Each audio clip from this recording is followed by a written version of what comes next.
মিয়ানমারের কারাগারে বিভিন্ন মেয়াদে কারাভোগের পর আজ দেশে ফিরেছেন ১৭৩ বাংলাদেশি। দুপুরে কক্সবাজার শহরের নুনিয়ারছড়া ঘাটে এসে পৌঁছায় তারা। স্বাস্থ্য পরীক্ষা অন্যান্য প্রক্রিয়া শেষে তাদের স্বজনদের হস্তান্তর করা হয়েছে। এদিকে বাংলাদেশে আশ্রয় নেওয়া মিয়ানমারের ২৮৫ জন সেনা ও পুলিশ সদস্যকে আগামীকাল ফেরত পাঠানো হবে।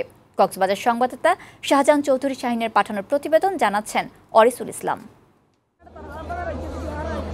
এই অপেক্ষা মিয়ানমারে কারাভোগ শেষে দেশে ফেরা স্বজনদের জন্য। বুধবার সকাল থেকেই কক্সবাজার শহরের নুনিয়ারছড়া ঘাটে ভিড় করতে শুরু করেন স্বজনেরা। মিয়ানমার থেকে আসা জাহাজটি ঘাটে ভেড়ার সাথে সাথে স্বস্তির নিঃশ্বাস ফেলেন সবাই।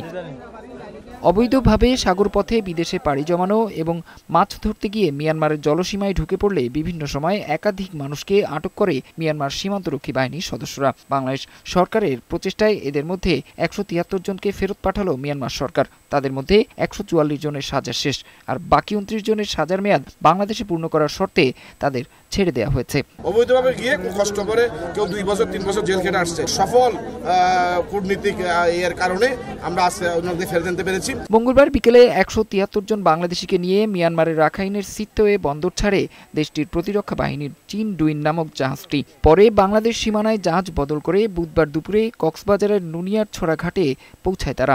এরপর স্বাস্থ্য পরীক্ষা ও যাবতীয় প্রক্রিয়া শেষে স্বজনদের কাছে হস্তান্তর করা হয়। দীর্ঘদিন পর তাদের কাছে পেয়ে কান্নায় ভেঙে পড়েন স্বজনেরা। চলে গেছিল ২ বছর হয়ে গেছে। কেমনি গেছে আমি জানি না, আল্লাহ ছাড়া পাওয়া যায় না। এই জায়গায় কেন এই নদী কেন ভাবেছে। কক্সবাজার ৩ আসনের সংসদ সদস্য ও হুইপ সাইমুম সরোয়ার কমল বলেন, এটি বাংলাদেশ সরকারের বড় সফলতা। এটা বাংলাদেশ সরকারের বিশাল এক সফলতা। ১৭৩ জনকে আনতে অনেক কষ্ট হয়েছে, তো তারা এসে পৌঁছেছে।